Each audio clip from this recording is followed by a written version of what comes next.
राज्यात तापमानात कमालीची वाढ झाली आहे। रविवारी मुंबईचं तापमान 36 अंशावरती पोहोचलं होतं। मार्च महिन्याच्या अखेरीसच तापमानात कमालीची वाढ झाल्याची नोंद करण्यात आली आहे। मात्र एकीकडे तापमानात वाढ होत असताना अवकाळी पावसाचा देखील इशारा देण्यात आलाय। मुंबईसह ठाणे आणि पालघरमध्ये पूर्व मोसमी पाऊस बरसण्याची शक्यता आहे। त्याबरोबर उत्तर महाराष्ट्र, मराठवाडा आणि राज्यातील इतर भागात पावसाच्या हलक्या सरी बरसण्याची शक्यता आहे।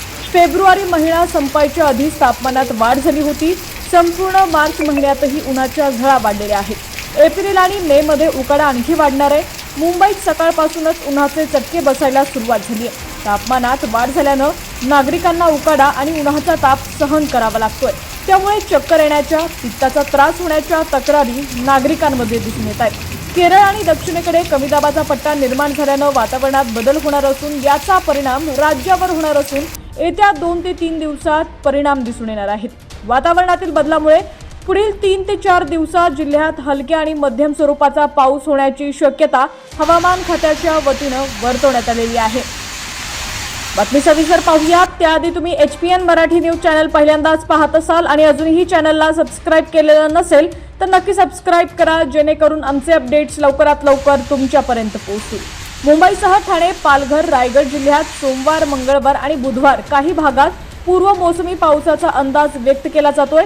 यावेळी ढगांच्या गडगडाटासह हलक्या ते मध्यम पावसाची शक्यता आहे। यावेळी 30 ते 40 किलोमीटर प्रति तास वेगानं वारं वाहतील। 31 मार्च रोजी हवामान विभागानं सिंधुदुर्ग, ठाणे, पालघर, धुळे, नंदुरबार, नाशिक, अहिल्यानगर, सातारा, सांगली, कोल्हापूर या जिल्ह्यांना पावसाचा येलो अलर्ट जारी केलाय। यावेळी हलका ते मध्यम पाऊस पडण्याची शक्यता आहे। त्याचबरोबर रायगड, रत्नागिरी, मुंबई, जळगाव, सोलापूर, पुणे, छत्रपती संभाजीनगर, धाराशिव आणि बीड या जिल्ह्यांमध्येही विजांच्या कडकडाटासह पाऊस होण्याची शक्यता वर्तवण्यात आली आहे। दरम्यान अवकाळी पावसाचा फटका शेतकऱ्यांना मोठ्या प्रमाणात बसू शकतो। रब्बी हंगामातील पिकांची काढणी मोठ्या प्रमाणात सुरू आहे। हलक्या आणि मध्यम स्वरूपाचा पावसामुळे रब्बी हंगामातील काढणीसाठी आलेल्या पिकांचं नुकसान होण्याची शक्यता व्यक्त केली जाते।